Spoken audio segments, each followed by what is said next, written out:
15. The Magic. When Sarah had passed the house next door, she had seen Ram Dass closing the shutters, and caught her glimpse of this room also. It is a long time since I saw a nice place from the inside, was the thought which crossed her mind. There was the usual bright fire glowing in the grate, and the Indian gentleman was sitting before it. His head was resting in his hand, and he looked as lonely and unhappy as ever. "Poor man," said Sarah. "I wonder what you are supposing." And this was what he was supposing at that very moment. Suppose, he was thinking, suppose, even if Carmichael traces the people to Moscow, the little girl they took from Madame Pascal's school in Paris is not the one we are in search of. Suppose she proves to be quite a different child. What steps shall I take next? When Sarah went into the house, she met Miss Minchin, who had come downstairs to scold the cook. "Where have you wasted your time?" she demanded. "You have been out for hours." "It was so wet and muddy," Sarah answered, "it was hard to walk, because my shoes were so bad and slipped about." "Make no excuses," said Miss Minchin, "and tell no falsehoods." Sarah went in to the cook. The cook had received a severe lecture and was in a fearful temper as a result. She was only too rejoiced to have someone to vent her rage on, and Sarah was a convenience, as usual. "Why didn't you stay all night?" she snapped. Sarah laid her purchases on the table. "Here are the things," she said. The cook looked them over, grumbling. She was in a very savage humor indeed. "May I have something to eat?" Sarah asked rather faintly. "Tea's over and done with," was the answer. "Did you expect me to keep it hot for you?" Sarah stood silent for a second. "I had no dinner," she said next, and her voice was quite low. She made it low because she was afraid it would tremble. "There's some bread in the pantry," said the cook. "That's all you'll get at this time of day." Sarah went and found the bread. It was old and hard and dry. The cook was in too vicious a humor to give her anything to eat with it. It was always safe and easy to vent her spite on Sarah. Really, it was hard for the child to climb the 3 long flights of stairs leading to her attic. She often found them long and steep when she was tired, but tonight it seemed as if she would never reach the top. Several times she was obliged to stop to rest. When she reached the top landing, she was glad to see the glimmer of a light coming from under her door. That meant that Ermengarde had managed to creep up to pay her a visit. There was some comfort in that. It was better than to go into the room alone and find it empty and desolate. The mere presence of plump, comfortable Ermengarde, wrapped in her red shawl, would warm it a little. Yes, there Ermengarde was when she opened the door. She was sitting in the middle of the bed, with her feet tucked safely under her. She had never become intimate with Melchizedek and his family, though they rather fascinated her. When she found herself alone in the attic, she always preferred to sit on the bed until Sarah arrived. She had, in fact, on this occasion had time to become rather nervous, because Melchizedek had appeared and sniffed about a good deal, and once had made her utter a repressed squeal by sitting up on his hind legs and, while he looked at her, sniffing pointedly in her direction. "Oh, Sarah," she cried out, "I am glad you have come." Melchi would sniff about so. I tried to coax him to go back, but he wouldn't for such a long time. I like him, you know, but it does frighten me when he sniffs right at me. Do you think he ever would jump? "No," answered Sarah. Ermengarde crawled forward on the bed to look at her. "You do look tired, Sarah," she said. "You are quite pale." "I am tired," said Sarah, dropping onto the lopsided footstool. "Oh, there's Melchizedek, poor thing. He's come to ask for his supper." Melchizedek had come out of his hole as if he had been listening for her footstep. Sarah was quite sure he knew it. He came forward with an affectionate, expectant expression as Sarah put her hand in her pocket and turned it inside out, shaking her head. "I'm very sorry," she said. "I haven't one crumb left. Go home, Melchizedek, and tell your wife there was nothing in my pocket. I'm afraid I forgot because the cook and Miss Minchin were so cross." Melchizedek seemed to understand. He shuffled resignedly, if not contentedly, back to his home. "I did not expect to see you tonight, Sarah said. Ermengarde hugged herself in the red shawl. "Miss Amelia has gone out to spend the night with her old aunt," she explained. "No one else ever comes and looks into the bedrooms after we are in bed. I could stay here until morning if I wanted to." She pointed toward the table under the skylight. Sarah had not looked toward it as she came in. A number of books were piled upon it. Ermengarde's gesture was a dejected one. "Papa has sent me some more books, Sarah," she said. "There they are." Sarah looked round and got up at once. She ran to the table, and picking up the top volume, turned over its leaves quickly. For the moment she forgot her discomforts. "Ah," she cried out, "how beautiful! Carlyle's French Revolution. I have so wanted to read that. I haven't, said Ermengarde. And Papa will be so cross if I don't. He'll expect me to know all about it when I go home for the holidays. What shall I do? Sarah stopped turning over the leaves and looked at her with an excited flush on her cheeks. Look here, she cried, if you'll lend me these books, _I_LL_ read them, and tell you everything that's in them afterward, and I'll tell it so that you will remember it, too.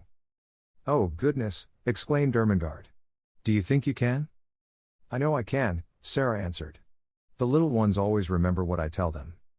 Sarah, said Ermengarde, hope gleaming in her round face, if you'll do that, and make me remember, I'll give you anything. I don't want you to give me anything, said Sarah. I want your books, I want them. And her eyes grew big, and her chest heaved. Take them, then, said Ermengarde. I wish I wanted them but I don't. I'm not clever, and my father is, and he thinks I ought to be. Sarah was opening one book after the other. What are you going to tell your father? She asked, a slight doubt dawning in her mind. Oh, he needn't know, answered Ermengarde. He'll think I've read them. Sarah put down her book and shook her head slowly. That's almost like telling lies, she said. And lies, well, you see, they are not only wicked, they're vulgar. Sometimes reflectively, I've thought perhaps I might do something wicked. I might suddenly fly into a rage and kill Miss Minchin, you know, when she was ill-treating me, but I couldn't be vulgar. Why can't you tell your father _I_ read them? He wants me to read them, said Ermengarde, a little discouraged by this unexpected turn of affairs. He wants you to know what is in them, said Sarah. And if I can tell it to you in an easy way and make you remember it, I should think he would like that. He'll like it if I learn anything in any way, said rueful Ermengarde. You would if you were my father. It's not your fault that, began Sarah. She pulled herself up and stopped rather suddenly. She had been going to say, it's not your fault that you are stupid. That what? Ermengarde asked. That you can't learn things quickly, amended Sarah. If you can't, you can't. If I can, why, I can, that's all. She always felt very tender of Ermengarde, and tried not to let her feel too strongly the difference between being able to learn anything at once, and not being able to learn anything at all. As she looked at her plump face, one of her wise, old-fashioned thoughts came to her. Perhaps, she said, to be able to learn things quickly isn't everything. To be kind is worth a great deal to other people. If Miss Minchin knew everything on earth and was like what she is now, she'd still be a detestable thing, and everybody would hate her. Lots of clever people have done harm and have been wicked. Look at Robespierre. She stopped and examined Ermengarde's countenance, which was beginning to look bewildered. Don't you remember? She demanded. I told you about him not long ago. I believe you've forgotten. Well, I don't remember all of it, admitted Ermengarde. Well, you wait a minute, said Sarah, and I'll take off my wet things and wrap myself in the coverlet and tell you over again. She took off her hat and coat and hung them on a nail against the wall, and she changed her wet shoes for an old pair of slippers. Then she jumped on the bed, and drawing the coverlet about her shoulders, sat with her arms round her knees. Now, listen, she said. She plunged into the gory records of the French Revolution, and told such stories of it that Ermengarde's eyes grew round with alarm and she held her breath. But though she was rather terrified, there was a delightful thrill in listening, and she was not likely to forget Robespierre again, or to have any doubts about the Princesse de Lamballe. You know they put her head on a pike and danced round it, Sarah explained. And she had beautiful floating blonde hair, and when I think of her, I never see her head on her body, but always on a pike, with those furious people dancing and howling. It was agreed that Mr. St. John was to be told the plan they had made, and for the present the books were to be left in the attic. Now let's tell each other things, said Sarah. How are you getting on with your French lessons? Ever so much better since the last time I came up here and you explained the conjugations. Miss Minchin could not understand why I did my exercises so well that first morning. Sarah laughed a little and hugged her knees. She doesn't understand why Lottie is doing her sums so well, she said, but it is because she creeps up here, too, and I help her. She glanced round the room. The attic would be rather nice, if it wasn't so dreadful, she said, laughing again. It's a good place to pretend in. The truth was that Ermengarde did not know anything of the sometimes almost unbearable side of life in the attic, and she had not a sufficiently vivid imagination to depict it for herself. On the rare occasions that she could reach Sarah's room, she only saw the side of it which was made exciting by things which were pretended in stories which were told. Her visits partook of the character of adventures, and though sometimes Sarah looked rather pale, and it was not to be denied that she had grown very thin, her proud little spirit would not admit of complaints. She had never confessed that at times she was almost ravenous with hunger, as she was tonight. She was growing rapidly, and her constant walking and running about would have given her a keen appetite even if she had had abundant and regular meals of a much more nourishing nature than the unappetizing, inferior food snatched at such odd times as suited the kitchen convenience. She was growing used to a certain gnawing feeling in her young stomach. "I suppose soldiers feel like this when they are on a long and weary march," she often said to herself. She liked the sound of the phrase, long and weary march. It made her feel rather like a soldier. She had also a quaint sense of being a hostess in the attic. "If I lived in a castle," she argued, "and Ermengarde was the lady of another castle, and came to see me, with knights and squires and vassals riding with her, and pennons flying, when I heard the clarions sounding outside the drawbridge I should go down to receive her, and I should spread feasts in the banquet hall and call in minstrels to sing and play and relate romances. When she comes into the attic I can't spread feasts, but I can tell stories, and not let her know disagreeable things. I dare say poor chatelaines had to do that in time of famine, when their lands had been pillaged. She was a proud, brave little chatelaine, and dispensed generously the one hospitality she could offer, the dreams she dreamed, the visions she saw, the imaginings which were her joy and comfort." So, as they sat together, Ermengarde did not know that she was faint as well as ravenous, and that while she talked she now and then wondered if her hunger would let her sleep when she was left alone.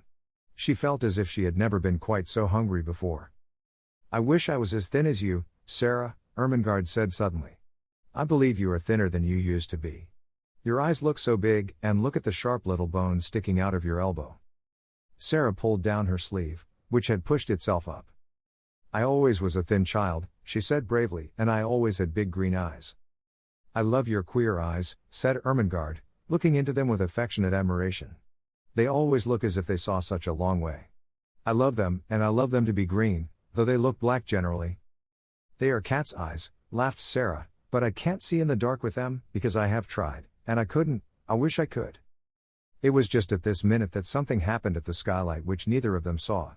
If either of them had chanced to turn and look, she would have been startled by the sight of a dark face which peered cautiously into the room and disappeared as quickly and almost as silently as it had appeared. Not quite as silently, however. Sarah, who had keen ears, suddenly turned a little and looked up at the roof. "That didn't sound like Melchizedek," she said. "It wasn't scratchy enough." "What?" said Ermengarde, a little startled. "Didn't you think you heard something?" asked Sarah. "And no," Ermengarde faltered. "Did you?" "Another it. Has no. Perhaps I didn't," said Sarah, "but I thought I did. It sounded as if something was on the slates, something that dragged softly." "What could it be?" said Ermengarde. "Could it be robbers?" "No," Sarah began cheerfully. "There is nothing to steal." She broke off in the middle of her words. They both heard the sound that checked her. It was not on the slates, but on the stairs below, and it was Miss Minchin's angry voice. Sarah sprang off the bed, and put out the candle. "She is scolding Becky," she whispered, as she stood in the darkness. "She is making her cry." "Will she come in here?" Ermengarde whispered back, panic-stricken. "No. She will think I am in bed. Don't stir." It was very seldom that Miss Minchin mounted the last flight of stairs. Sarah could only remember that she had done it once before. But now she was angry enough to be coming at least part of the way up, and it sounded as if she was driving Becky before her. "You impudent, dishonest child," they heard her say. "Cook tells me she has missed things repeatedly." "T warn't me, Mum," said Becky sobbing. "I was hungry enough, but T warn't me, never." "You deserve to be sent to prison," said Miss Minchin's voice. "Picking and stealing. Half a meat pie, indeed." "T warn't me," wept Becky.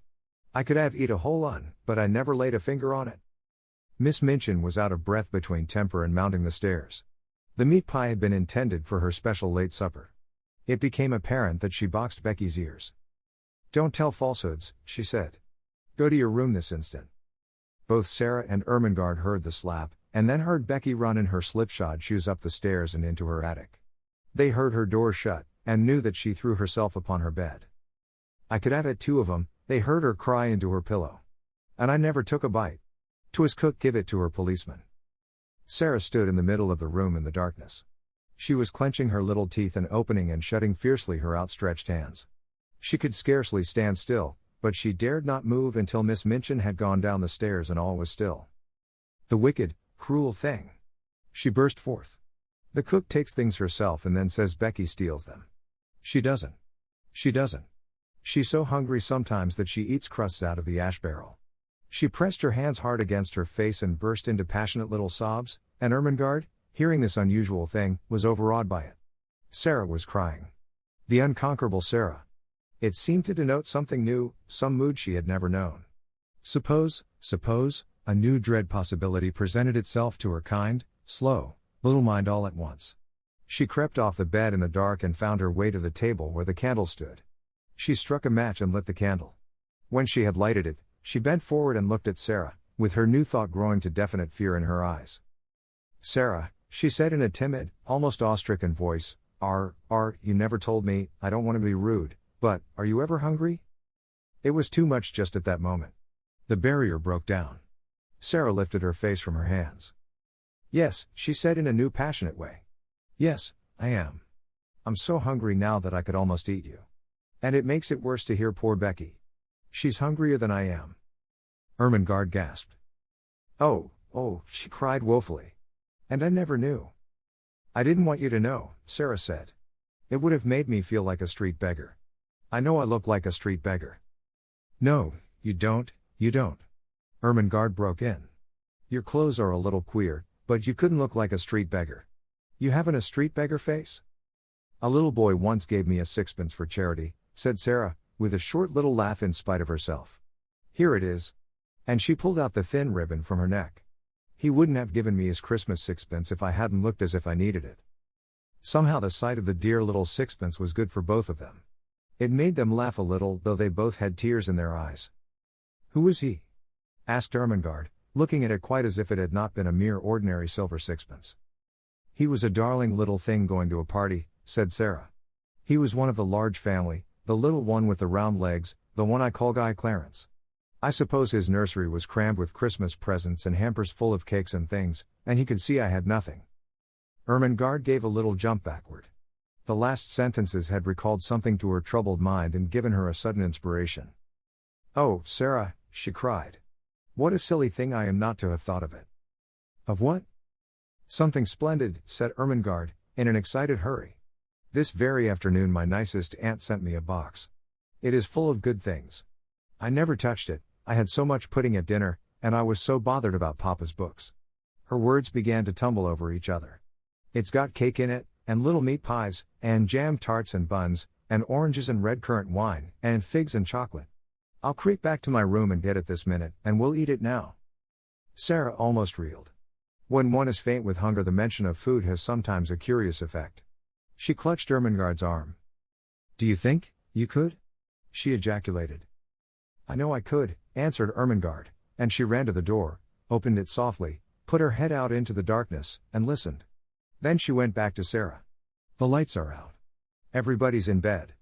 I can creep, and no one will hear. It was so delightful that they caught each other's hands and a sudden light sprang into Sarah's eyes. Ermi, she said. Let us pretend. Let us pretend it's a party. And oh, won't you invite the prisoner in the next cell?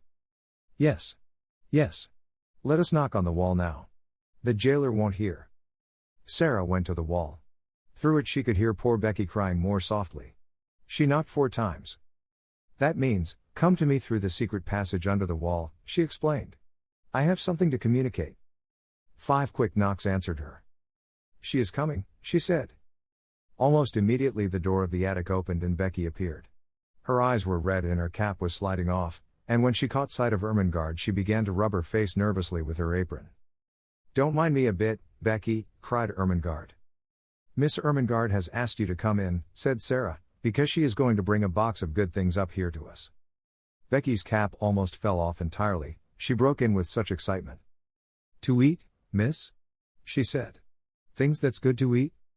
Yes, answered Sarah, and we are going to pretend a party. And you shall have as much as you want to eat, put in Ermengarde. I'll go this minute.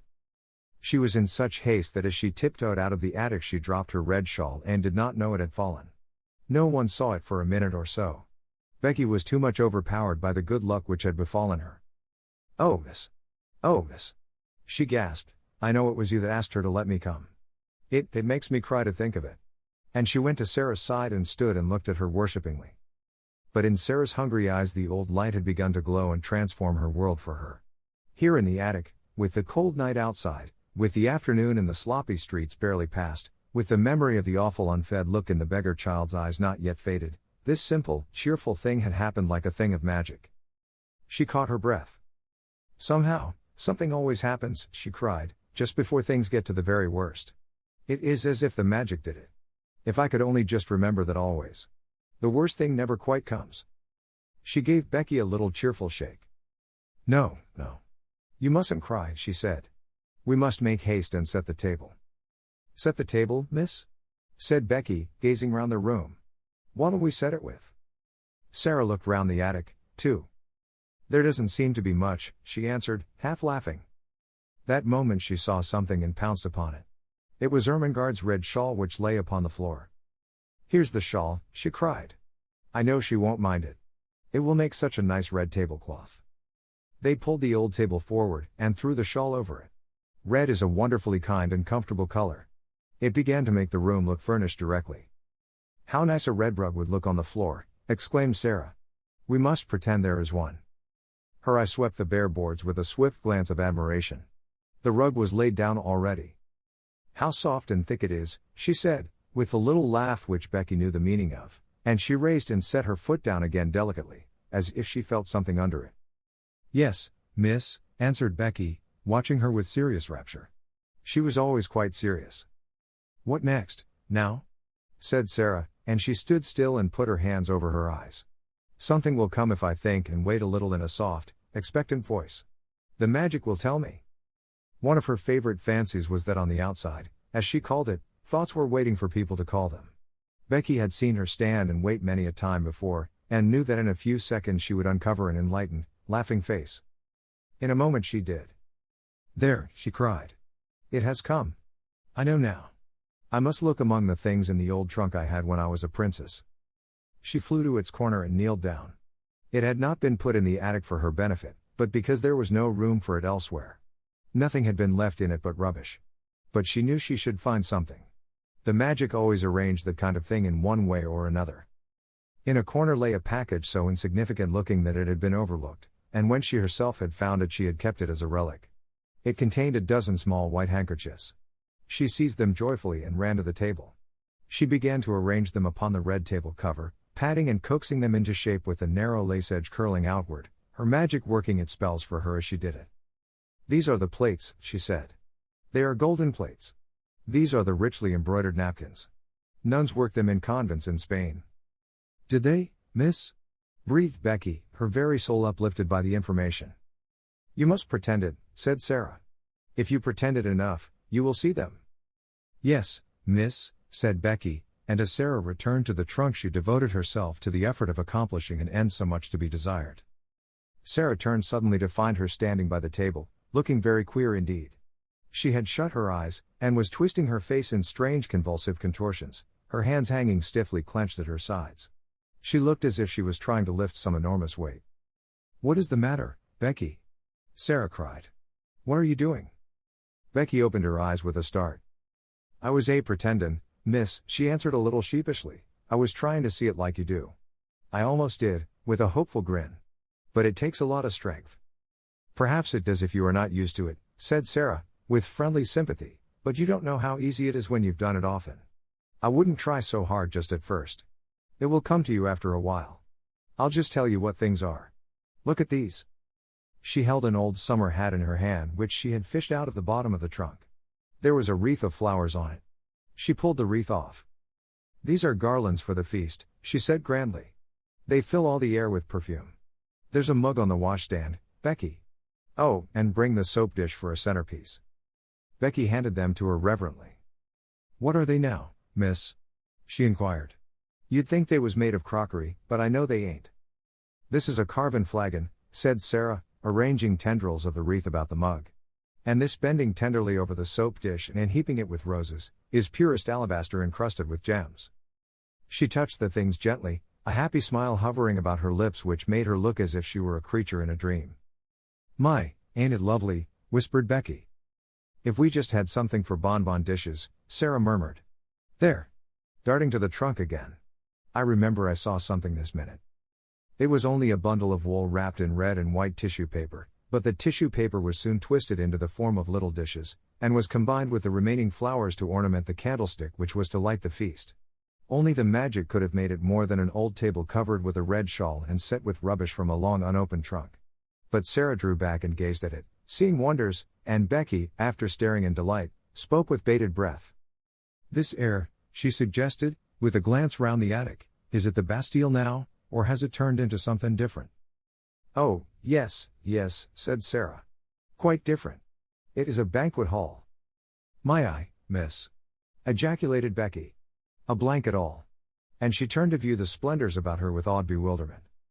"A banquet hall," said Sarah. "A vast chamber where feasts are given. It has a vaulted roof, and a minstrel's gallery, and a huge chimney filled with blazing oaken logs, and it is brilliant with waxen tapers twinkling on every side." "My eye, Miss Sarah," gasped Becky again. Then the door opened, and Ermengarde came in, rather staggering under the weight of her hamper. She started back with an exclamation of joy. To enter from the chill darkness outside, and find one's self confronted by a totally unanticipated festal board, draped with red, adorned with white napery, and wreathed with flowers, was to feel that the preparations were brilliant indeed. "Oh, Sarah," she cried out. "You are the cleverest girl I ever saw." "Isn't it nice?" said Sarah. "They are things out of my old trunk. I asked my magic, and it told me to go and look." "But oh, miss," cried Becky, "wait till she's told you what they are. They ain't just, oh, miss, please tell her," appealing to Sarah. So Sarah told her, and because her magic helped her she made her almost see it all, the golden platters, the vaulted spaces, the blazing logs, the twinkling waxen tapers. As the things were taken out of the hamper, the frosted cakes, the fruits, the bonbons and the wine, the feast became a splendid thing. "It's like a real party," cried Ermengarde. "It's like a queen's table," sighed Becky. Then Ermengarde had a sudden brilliant thought. "I'll tell you what, Sarah," she said. "Pretend you are a princess now and this is a royal feast." "But it's your feast," said Sarah. "You must be the princess, and we will be your maids of honor." "Oh, I can't," said Ermengarde. "I'm too fat, and I don't know how." "You be her." "Well, if you want me to," said Sarah. But suddenly she thought of something else and ran to the rusty grate. "There is a lot of paper and rubbish stuffed in here," she exclaimed. "If we light it, there will be a bright blaze for a few minutes, and we shall feel as if it was a real fire." She struck a match and lighted it up with a great specious glow which illuminated the room. "By the time it stops blazing," Sarah said, "we shall forget about its not being real." She stood in the dancing glow and smiled. "Doesn't it look real?" she said. "Now we will begin the party." She led the way to the table. She waved her hand graciously to Ermengarde and Becky. She was in the midst of her dream. "Advance, fair damsels," she said in her happy dream voice, "and be seated at the banquet table. My noble father, the king who is absent on a long journey, has commanded me to feast you." She turned her head slightly toward the corner of the room. "What, ho, there, minstrels. Strike up with your viols and bassoons. Princesses," she explained rapidly to Ermengarde and Becky, "always had minstrels to play at their feasts. Pretend there is a minstrel gallery up there in the corner. Now we will begin." They had barely had time to take their pieces of cake into their hands, not one of them had time to do more, when they all three sprang to their feet and turned pale faces toward the door, listening. Someone was coming up the stairs. There was no mistake about it. Each of them recognized the angry, mounting tread and knew that the end of all things had come. "It's the missus," choked Becky, and dropped her piece of cake upon the floor. "Yes," said Sarah, her eyes growing shocked and large in her small white face. "Miss Minchin has found us out." Miss Minchin struck the door open with a blow of her hand. She was pale herself, but it was with rage. She looked from the frightened faces to the banquet table, and from the banquet table to the last flicker of the burnt paper in the grate. "I have been suspecting something of this sort," she exclaimed, "but I did not dream of such audacity." Lavinia was telling the truth. So they knew that it was Lavinia who had somehow guessed their secret and had betrayed them. Miss Minchin strode over to Becky and boxed her ears for a second time. "You impudent creature," she said. "You leave the house in the morning." Sarah stood quite still, her eyes growing larger, her face paler. Ermengarde burst into tears. "Oh, don't send her away," she sobbed. "My aunt sent me the hamper. We're only having a party." "So I see," said Miss Minchin, witheringly. with the Princess Sarah at the head of the table. She turned fiercely on Sarah. "It is your doing, I know," she cried. "Ermengarde would never have thought of such a thing. You decorated the table, I suppose, with this rubbish." She stamped her foot at Becky. "Go to your attic," she commanded, and Becky stole away, her face hidden in her apron, her shoulders shaking. Then it was Sarah's turn again. "I will attend to you tomorrow. You shall have neither breakfast, dinner, nor supper." "I have not had either dinner or supper today, Miss Minchin," said Sarah, rather faintly. "Then all the better. You will have something to remember. Don't stand there. Put those things into the hamper again." She began to sweep them off the table into the hamper herself, and caught sight of Ermengarde's new books. "And you too, Ermengarde, have brought your beautiful new books into this dirty attic. Take them up and go back to bed. You will stay there all day tomorrow, and I shall write to your papa. What would he say if he knew where you are tonight?" Something she saw in Sarah's grave, fixed gaze at this moment made her turn on her fiercely. "What are you thinking of?" she demanded. "Why do you look at me like that?"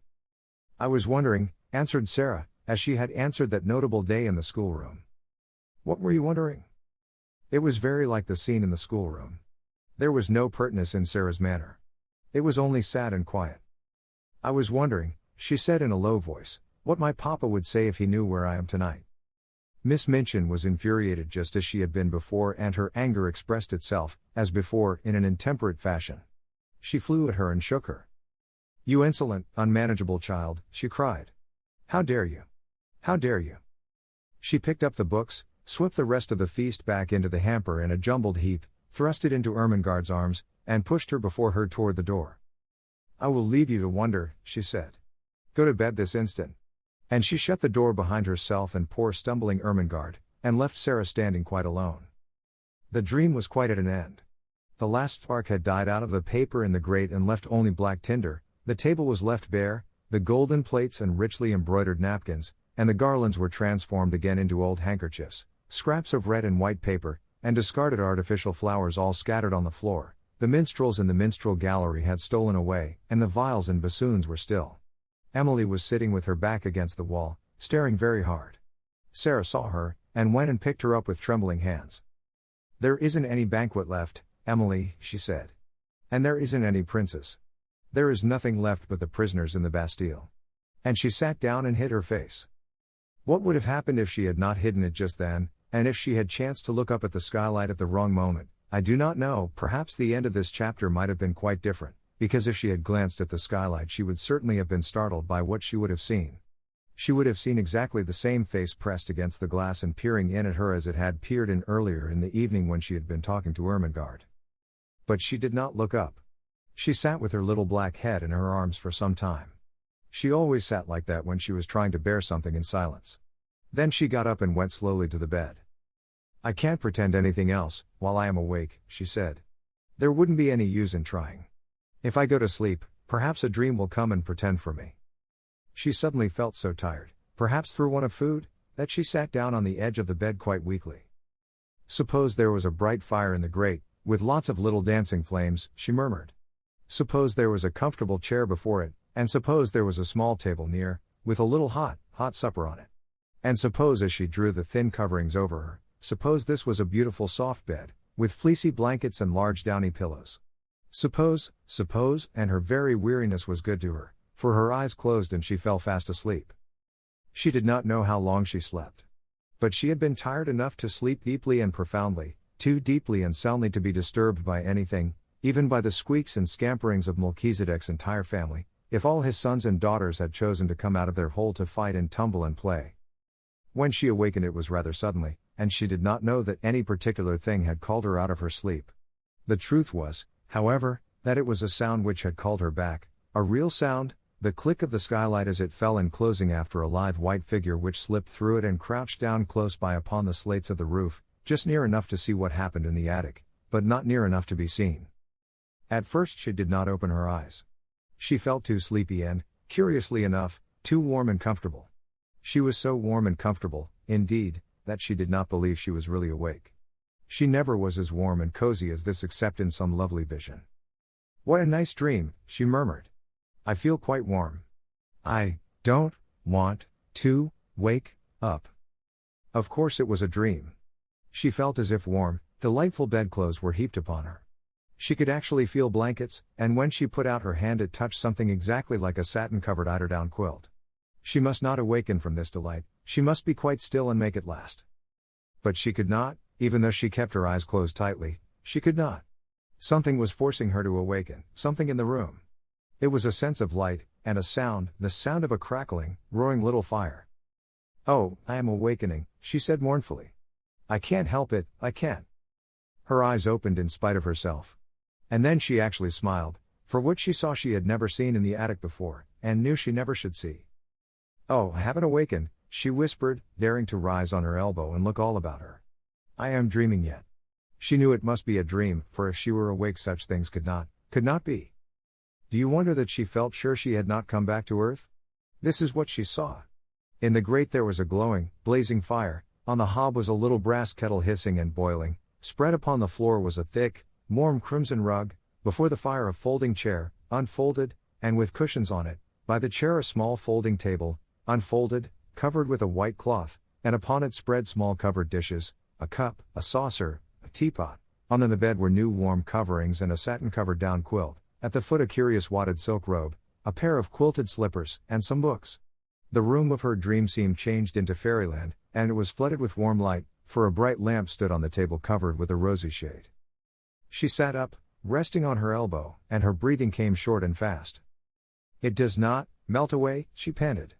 "Oh, I never had such a dream before." She scarcely dared to stir, but at last she pushed the bedclothes aside, and put her feet on the floor with a rapturous smile. "I am dreaming, I am getting out of bed," she heard her own voice say, and then, as she stood up in the midst of it all, turning slowly from side to side, "I am dreaming it stays real. I'm dreaming it feels real. It's bewitched, or I'm bewitched. I only think I see it all." Her words began to hurry themselves. "If I can only keep on thinking it," she cried, "I don't care. I don't care." She stood panting a moment longer, and then cried out again. "Oh, it isn't true," she said. "It can't be true. But oh, how true it seems." The blazing fire drew her to it, and she knelt down and held out her hands close to it, so close that the heat made her start back. "A fire I only dreamed wouldn't be hot," she cried. She sprang up, touched the table, the dishes, the rug, she went to the bed and touched the blankets. She took up the soft wadded dressing gown, and suddenly clutched it to her breast and held it to her cheek. "It's warm. It's soft." She almost sobbed. "It's real. It must be." She threw it over her shoulders, and put her feet into the slippers. "They are real, too. It's all real," she cried. I am not dreaming." She almost staggered to the books and opened the one which lay upon the top. Something was written on the flyleaf, just a few words, and they were these. "To the little girl in the attic. From a friend." When she saw that, wasn't it a strange thing for her to do, she put her face down upon the page and burst into tears. "I don't know who it is," she said, "but somebody cares for me a little. I have a friend." She took her candle and stole out of her own room and into Becky's, and stood by her bedside. "Becky, Becky," she whispered as loudly as she dared. "Wake up." When Becky wakened, and she sat upright staring aghast, her face still smudged with traces of tears, beside her stood a little figure in a luxurious wadded robe of crimson silk. The face she saw was a shining, wonderful thing. The Princess Sarah, as she remembered her, stood at her very bedside, holding a candle in her hand. "Come," she said. "Oh, Becky, come." Becky was too frightened to speak. She simply got up and followed her, with her mouth and eyes open, and without a word. And when they crossed the threshold, Sarah shut the door gently and drew her into the warm, glowing midst of things which made her brain reel and her hungry senses faint. "It's true. It's true," she cried. "I've touched them all. They are as real as we are. The magic has come and done it, Becky, while we were asleep, the magic that won't let those worst things ever quite happen.